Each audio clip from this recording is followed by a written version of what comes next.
Peppa's Fairy Tale. Once upon a time, Peppa and George were looking at storybooks together.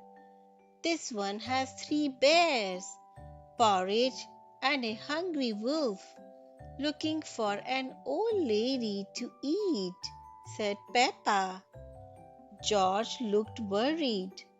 Don't worry, George, added Peppa. There is always a happy ending. Peppa sighed. I wish we lived in a fairy story. Peppa, George, called Mommy Pig. It's time to go to Granny and Grandpa Pig's house for lunch. We are going to walk there through the woods. But we want to go on a magical fairy tale adventure, said Peppa. Maybe if we look hard enough, we might see some magical things on the way, said Daddy Pig.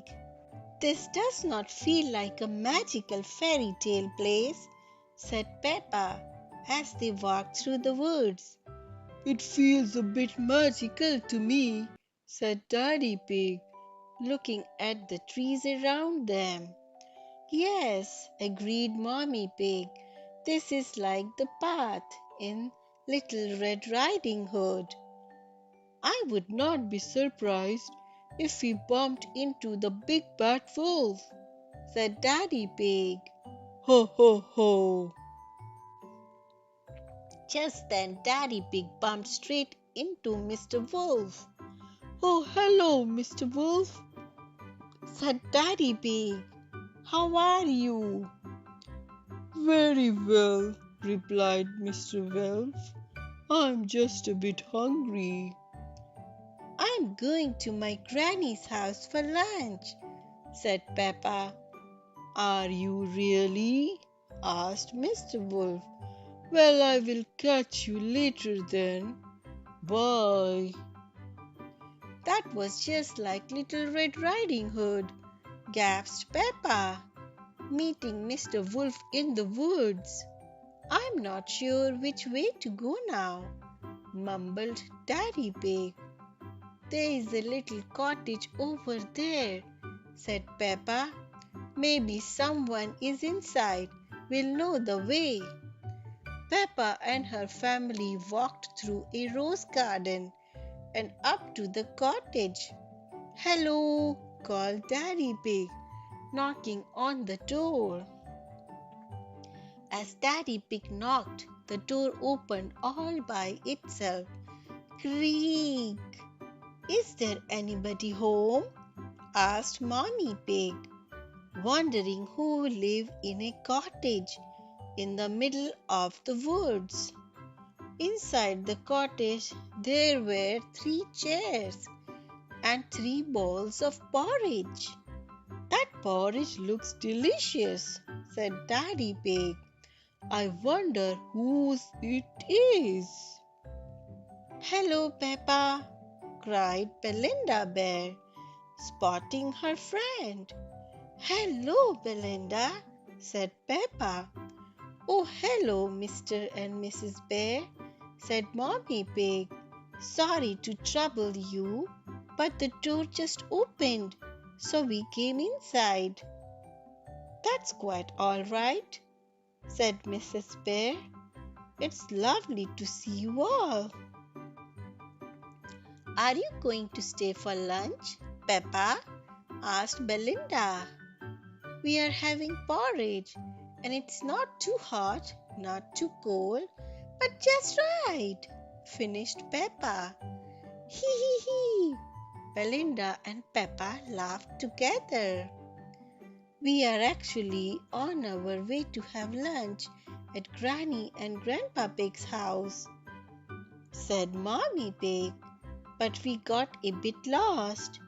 Could you point us in the right direction, please? Mrs. Bear pointed the way, and Peppa and her family set off again. Wow, said Peppa. That was just like Goldilocks and the 3 bears. With a little cottage and 3 chairs, said Daddy Pig, and 3 bowls of delicious porridge. I may have had just a little spoonful. Daddy! Hee hee hee! Peppa giggled. It's like we are in a fairy tale. Peppa, George, Mommy, and Daddy Pig followed the path through the woods to the bottom of a hill. I think I need more porridge to get up this hill, puffed Daddy Pig. Don't worry, Daddy, said Peppa. We are going to have lunch soon. When they arrived at the house on top of the hill, Peppa knocked on the door. Granny, we are here. Everyone was very surprised when the door was opened by Mr. Wolf. Oh, they all gasped. Oh, hello, said Mr. Wolf. Mr. Wolf, said Peppa, why are you here? I'm just round for something to eat, replied Mr. Wolf. Granny Pig has made a lovely lunch. Mmm. Granny Pig poked her head around the door. Hello, everyone, she said. Oh, hello, Granny, said Peppa, a little relieved. We are very hungry after all our walking. Don't worry, Peppa, said Granny Pig. Lunch is ready now. When Peppa stepped inside, she saw Wendy Wolf was there too. Hello, Peppa, said Wendy. What have you been doing today? Hello, Wendy, replied Peppa. We have been having a magical adventure in the fairy tale woods. Oh, gasped Wendy. Why was it a magical adventure? Asked Wendy. It was just like Goldilocks and the 3 bears and Little Red Riding Hood, said Peppa. Wow, gasped Wendy. I love fairy stories. Everyone loved fairy stories. Yum, yum, said Mr. Wolf, tucking in. Everyone loved Granny Pig's lunch. The end. Thanks for watching. I hope you enjoyed the story. Please don't forget to like and subscribe to Storytime with Sonia Panda to listen to more stories with me. Take care, friends.